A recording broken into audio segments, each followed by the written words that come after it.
एक समय में एक गांव में वीरेंद्रा नामक एक बड़े आदमी रहते थे। वो बूढ़ा आदमी उसके बेटे रोहित, बहू सरला और पोता रोशन के साथ एक छोटे से घर में रहता था। रोहित उसी गांव में खुद के एक व्यापार करता था। उसमें चिकन रोल्स और एग रोल्स बनाकर उन्हें बेचता था और उसके द्वारा आए हुए पैसों से उसके परिवार का देखभाल करता था। एक दिन वो हमेशा की तरह चिकन रोल्स बना के बेचने लगता है। चिकन रोल, गर्मा गर्म चिकन रोल, स्वादिष्ट चिकन रोल, आइए बाबू आइए, ऐसे जोर जोर से चिल्लाते हुए आते जाते लोगों को वो पुकारता था। एक दिन उसके पिता उसके दुकान जाते हैं। बेटा रोहित, मुझे बहुत भूख लग रहा है। बहू ने अब तक घर में कुछ बनाया नहीं और मैं रुक नहीं पा रहा हूँ, इसलिए मैं यहाँ आया हूँ। अगर आपको इतना भूख लग रहा है तो घर पे खाना चाहिए था। अगर बहू ने कुछ बनाया नहीं तो रुक लेना था, लेकिन ऐसे दुकान आ जाना क्या है? आप क्या समझ रहे थे पापा? आप वहाँ खड़े होकर मेरा समय वृथा मत कीजिए। चलिए घर चले जाइए। उसके बेटे के ऐसे बात करने के कारण वो निराश होके वहाँ से उसके घर चले जाता है। अपने बेटे और बहू को उनकी तरफ ऐसे बर्ताव करते हुए देख और बिल्कुल भी गौरव से पेश आते हुए ना देख वो बूढ़े आदमी बहुत बुरा मानते थे। इतना हो जाने के बाद भी वो घर छोड़कर इसीलिए नहीं जाते थे क्योंकि उनको बेटे पे बहुत प्यार था। इसीलिए वो सहते हुए वो गम में ही जी लेते थे। दूसरी तरफ रोहित को उसके बेटे रोशन से बहुत प्यार था। वो अपने बेटे को बहुत लाड करता था और जो भी उसको पसंद था वो हमेशा उसको देता था और उसका सारा खाली समय वो सिर्फ अपने बेटे से खेलते हुए बिताता था। एक दिन अचानक रोशन को बुखार आता है और जब रोहित को ये बात पता चलता है तो वो अपना दुकान, व्यापार सब छोड़कर घर जाके सिर्फ उसके बेटे के ख्याल रखने में लगे रहता है। वो दुकान ना जाकर सिर्फ घर पे रह के उसके बेटे का देखभाल करते हुए उसी के बारे में सोचते हुए दुख में ही बैठे रहता है। उसे ऐसे दुखी देख उसके पिता रोहित के पास जाकर ऐसे कहते हैं, बेटा रोहित, फिक्र मत करो, रोशन को बुखार आया है, वो ठीक हो जाएगा बेटा। पापा, आपको क्या पता, बुखार है, कम हो जाएगा, यही कहना है आपको, जैसे आपको सब कुछ पता है। ऐसे वो गुस्से में उसके पिता से बात करता है। हाँ, मैं तो अपने बेटे को ऐसे दुखी नहीं देख पा रहा था, इसीलिए उसके पास जाकर मैंने ऐसे कहा, लेकिन मेरे बेटे ने मुझे कभी समझा ही नहीं, इसीलिए वो गुस्से में बात करता है हमेशा मुझसे। एक समय में मैंने भी अपने बेटे का ऐसे ही ख्याल रखा था, लेकिन अब तो मेरा बेटा मुझसे बात भी नहीं करना चाहता है। ऐसे सोचते हुए वो बहुत दुखी होता है और उसके बेटे पे प्यार को अपने ही अंदर रख के वो वहाँ से चले जाता है। अगले दिन भी रोहित के बेटे का बुखार कम नहीं होता है और इसी कारण रोहित उसके बेटे को लेकर उसके घर के बाहर बैठ के उसको देख के दुखी होते रहता है। ऐसे जब बाप बेटे दोनों वहाँ पे बैठे थे, उनसे कुछ ही दूर में दीवार पे एक कौवा बैठा था। उसे देख वीरेंद्रा ऐसे पूछता है, बेटा रोहित, वो दीवार पे क्या बैठा है? मुझे ठीक से दिखाई नहीं दे रहा है, तुम बताओगे? पापा, वो कौवा है। बेटा, शायद वो कौवा नहीं है, ठीक से देखो। आपको तो दिखाई नहीं देता है, जब मैं कह रहा हूँ कि वो कौवा है तो आप मान क्यों नहीं लेते हो? एक और बार मत पूछेगा, वो कौवा ही है। ऐसे उसके गुस्से में जवाब देने के बावजूद उसके पिता फिर से पूछते हैं कि वो क्या है। पापा, आपको कितने बार बताऊं मैं, वो कौवा है, कौवा है, कौवा है। आपने अगर एक और बार पूछा तो अच्छा नहीं रहेगा। ऐसे वो और गुस्से में जवाब देकर उठकर वहाँ से चले जाता है। उसके बेटे को वहाँ से उठ के चले जाते हुए देख वो और भी दुखी होते हैं। ऐसे कुछ दिन बीत जाते हैं। एक दिन रोहित अपने बेटे को उठाकर खेलते हुए उसके घर के सामने रहता है और ठीक तभी उसके घर के दीवार पे एक कौवा आता है। पापा पापा, वो दीवार पे क्या है? बेटा, उसको कौवा बुलाते हैं। पापा पापा, वो क्या है? उसे क्या बुलाते हैं? बेटा, उसे कौवा बुलाते हैं। पापा, वो क्या है? बेटा, उसे कौवा बुलाते हैं। तुम भी उसे बुला सकते हो, चलो बुलाओ कौवे को तुम्हारे पास। ऐसे वो अपने बेटे को कौवे के बारे में सिखाते रहता है, लेकिन उसके बेटे को कुछ भी समझ न आने के कारण वो लगातार एक ही प्रश्न पूछता है कि वो क्या है और उसे क्या बुलाते हैं, और ऐसे 20 बार करता है। इतने बार पूछने के बावजूद रोहित उसे बहुत सब्र से समझाता है। उसे जरा सा भी गुस्सा नहीं आता है। पापा फिर से बोलिए ना। बेटा, वो एक कौवा है। एक दिन जब मेरे पापा ने यही बात पूछी थी तो मैंने उन पर गुस्सा किया था और उन्होंने सिर्फ 3 बार पूछा था, और इसीलिए क्योंकि उनको दिखाई भी नहीं दे रहा था। लेकिन जब मेरे बेटे ने 20 बार भी पूछा तो मैंने उस पर जरा सा भी गुस्सा नहीं दिखाया और बहुत सब्र से उसको सब कुछ समझाया। मेरे पापा ने भी मेरा इतना ही ख्याल रखा था बचपन में, लेकिन बड़े हो जाने के बाद मैं उनका ख्याल नहीं रख रहा हूँ। ऐसे सोचते हुए वो बहुत दुखी होता है और ठीक तभी उसको घर के अंदर से जोर जोर की आवाजें आने लगती है। मेरी बीवी किससे बात कर रही है? ये सोचते हुए वो घर के अंदर जाता है।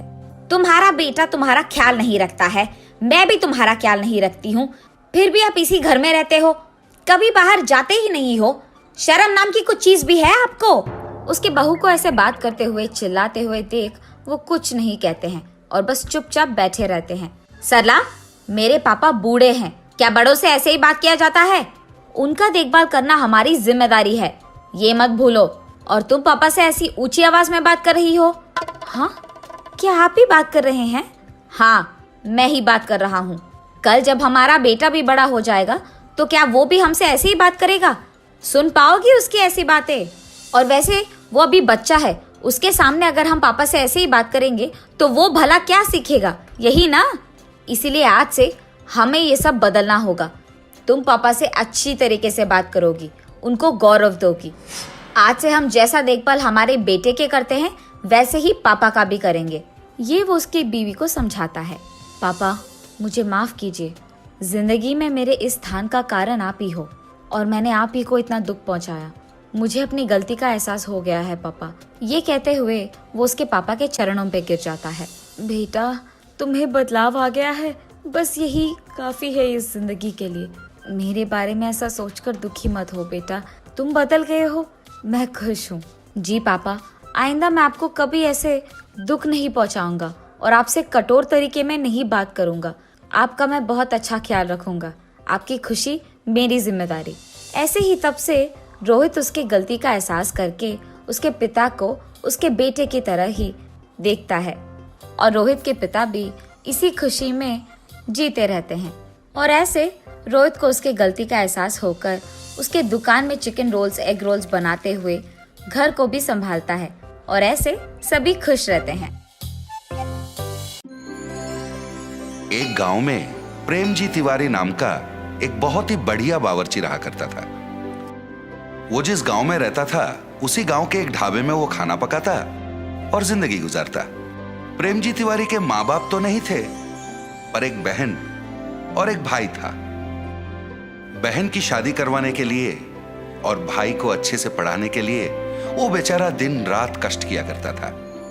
प्रेम जी के बनाए हुए सारे पकवान कई सालों से बच्चे, बूढ़े, गांव के बाकी सारे लोग बड़ा मजा लेके खाया करते थे।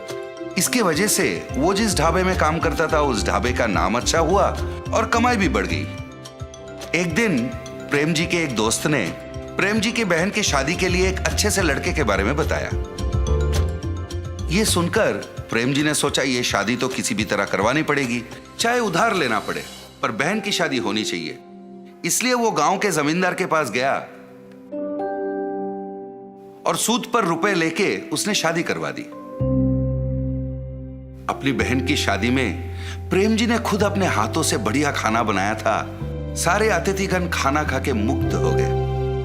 अरे वाह प्रेम जी, तुम्हारे हाथों में तो जादू है भैया, खाना तो तुमने बढ़िया पकाया है भाई। उसी शादी में लड़कों की तरफ से रामलाल नाम का एक आदमी आया था। खाना खा के उसे बहुत पसंद आया तो उसने कहा, प्रेम जी भाई, लंदन में मेरा एक रेस्टोरेंट है, क्या तुम लंदन आके मेरे रेस्टोरेंट में कुक के काम करोगे? ये सुनकर प्रेम जी भाई को याद आया कि उसके भाई को पढ़ाना है, उसका कुछ उधारी भी है। इन सबको छोड़ के लंदन जाना उसके लिए नामुमकिन था, तो उसने इस मौके को जाने दिया। दिन गुजरने लगे, उधार का भार बढ़ने लगा और पूरी तनख्वाह तो ब्याज भरने में निकल जाती थी।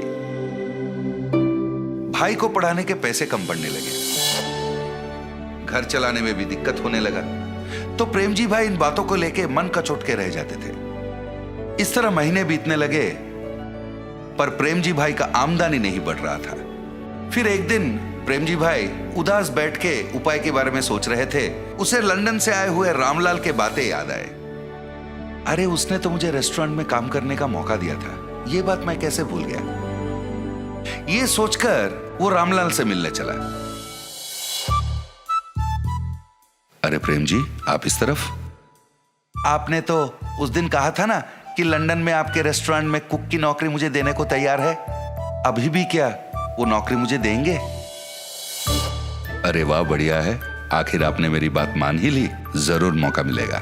मैं 1 हफ्ते में वहां जा रहा हूं। मेरा बेटा आपके लंदन आने तक के सारे इंतजाम खुद देखेगा, ठीक है? फिर जब रामलाल वापस लंदन चले गए थे, रामलाल के बेटे ने प्रेम जी का लंदन जाने तक का पूरा इंतजाम 1 महीने के अंदर कर दिया। प्रेम जी ने उससे कहा, बहुत बहुत धन्यवाद बेटा, आप बिल्कुल चिंता मत कीजिए, यहाँ हम सब हैं ना। आप आराम से लंदन जाइए, वहां अच्छे से पैसे कमाइए और अपनी पूरी उधारी चुका लीजिए। अपने भाई को अच्छे से पढ़ाइए। अगले 10 दिन में लंदन जाने की आपकी फ्लाइट है। इस तरह उसने प्रेम जी को समझाया और उसे लंदन भेज दिया। प्रेम जी लंदन में स्थित रामलाल के इंडियन रेस्टोरेंट में अपना रसोइये का काम शुरू कर दिया। उसके खाना पकाने के तरीके, सब्जियों को काटने के तरीके, खाने को प्लेटिंग के वक्त गार्निश करने के तरीके, और सबसे बढ़िया बात यह थी, जब उसका खाना पकता था पूरा रेस्टोरेंट खुशबूदार हो जाता। वो मन लगा के लजीज खाने बनाता रहा और कस्टमर खुश होते रहे। खाने से खुश होकर लोग उसे काफी पैसे टिप में देते थे। इससे प्रेम जी खुश होकर और बढ़िया पकवान बनाने लगा। इधर महीने का तनख्वाह मिलता था और टिप की ऊपरी पैसे होने के कारण उसका आमदनी बढ़ गया। और जितने भी पैसे वो कमाता था, पूरे पैसे वो इंडिया भेज देता। फिर रामलाल के बेटे से बात करता और उनसे कहता कि उन पैसों से उसकी उधारी चुका दे और उसके भाई को बढ़िया सा कॉलेज वगैरह में भर्ती करके पढ़ाए। इस तरह 6 महीने बीत गए। इन 6 महीनों में उसने कई बार पूछा कि मेरे भाई से फोन पर बात करवा दे, पर कोई ना कोई कारण बोलकर रामलाल के बेटे उसे टाल देता तो प्रेम जी को संदेह होने लगा। और फिर जब रामलाल अपने बेटे के साथ बात करते थे, वो चुपके से उनकी बातें सुनने लगा। एक दिन रामलाल से मिलने प्रेम जी जा ही रहे थे। उसने देखा रामलाल बहुत गुस्से में किसी से फोन पर बात कर रहा है, तो वो छिपके सुनने लगा। 6 लाख रुपए है भाई, ऐसे थोड़ी ना आ जाते हैं। प्रेम जी का हाथ का खाना बढ़िया है, इसलिए उसे मैं जो तनख्वाह देता हूं और उसके टिप के पैसे मिलाकर हर महीने उन पैसों को मैंने बचा के रखने को कहा था, ना कि इसके बारे में प्रेम जी के भाई को बताने के बारे में। कोई ना कोई उपाय निकाल और मुझे वापस फोन कर। उनकी इन बातों को सुनकर वो तुरंत अपने घर गया। अपना पूरा सामान उसने समेट लिया और उसी वक्त वहां से निकल पड़ा। मैंने इन पे अंधविश्वास किया था और काम करने विदेश तक आ पहुंचा। 1 रुपए मेरा पैसा मैंने नहीं बचा, पूरा पैसा इनको सौंप दिया। पता नहीं उधर मेरे भाई और बहन किस हालत में हैं। पता नहीं मेरा सूद कितना बढ़ गया है। मुझे विश्वास नहीं हो रहा है कि अपने कुकर्मों के लिए इन लोगों ने मुझे वहां से यहां तक ले आया। वो बेचारा रास्ते के एक किनारे बैठकर दुखी हो रहा था। हे भगवान, अब तुम्हारा ही भरोसा है, तुम ही कोई रास्ता निकाल दो भगवान। वो बेचारा कुछ देर वहीं पर भगवान का स्मरण करते बैठा। अचानक से नील रंग के धुआं के बीच में से श्री कृष्ण पधारे। उन्होंने एक बालक का रूप धारण किया। फिर वहीं पर उन्होंने एक फूड स्टॉल को अपने माया से बनवाया और आके प्रेम जी के पास बैठ गए। अंकल, क्या ये फूड स्टॉल आपका है? मुझे बहुत भूख लग रहा है, कुछ पका के खिलाओगे? मैं पैसे भी दूंगा। वो आके प्रेम जी से बातें करने लगे, पर प्रेम जी को तो पता था वो फूड स्टॉल प्रेम जी का तो था ही नहीं। पर कहीं उस बालक को देखकर प्रेम जी को बिछड़ा हुआ अपना भाई याद आया। पता नहीं उसके मन में क्या हुआ। वो उठा और उस फूड स्टॉल की तरफ बढ़ गया। फिर वहां रखे हुए सारे चीजों को देख के सोचने लगा, इसके खाने के लिए क्या पकाऊं? प्रेम जी ने फिर अपनी नजर इधर उधर दौड़ाई तो उसने देखा खाने के कई चीज रखे हुए थे। अरे पता नहीं ये फूड स्टॉल है किसका? इतने सारे खाने की चीजों को यहाँ छोड़ के कहाँ चले गए? वो सोच में पड़ गया। इस तरह अचंभित होकर वो सोच रहा था, वहां खाना खाने दूसरे कस्टमर भी आना शुरू हो गए। प्रेम जी ने उस बालक के लिए बड़े प्यार से खाना पकाया।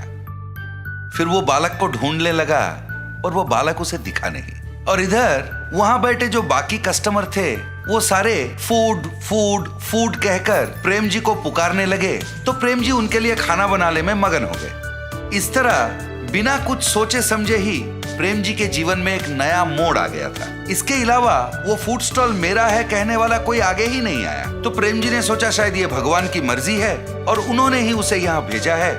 वो अपना काम में व्यस्त हो गया। रामलाल को प्रेम जी के फूड स्टॉल के बारे में पता चला तो उसे रोकने वो खुद आ पहुंचे, पर उसे पता नहीं था ये स्वयं भगवान की देन है। वो उसे कहां रोक पाता। इतना ही नहीं, उसका खुद का धंधा ठप होने वाला था और उसका दिवालिया निकलने वाला था। फिर प्रेम जी ने अपने कमाए हुए पैसों को जमा किया और एक विदेशी के सहायता से उसने अपने भाई को लंदन बुला लिया। वो अपने भाई को लंदन में पढ़ाने लगा, अपनी उधारी भी चुका दी और फिर अपनी जिंदगी को वो आराम से खाना पकाते हुए जीने लगा। प्रेम जी अगर रामलाल और उसके बेटे की बातें नहीं सुनता, पार्क में उस बालक की बात मानकर अगर वो फूड स्टॉल में नहीं जाता, तो शायद आज वो अपने भाई बहन के साथ इतनी खुशी खुशी जिंदगी नहीं बिता सकता। एक लंबे समय पहले एक गांव में विनोद और सावित्री नामक पति पत्नी रहते थे। उनके साकेत और प्रणवी नामक 2 बच्चे भी थे। विनोद एक छोटा नौकरी करता था।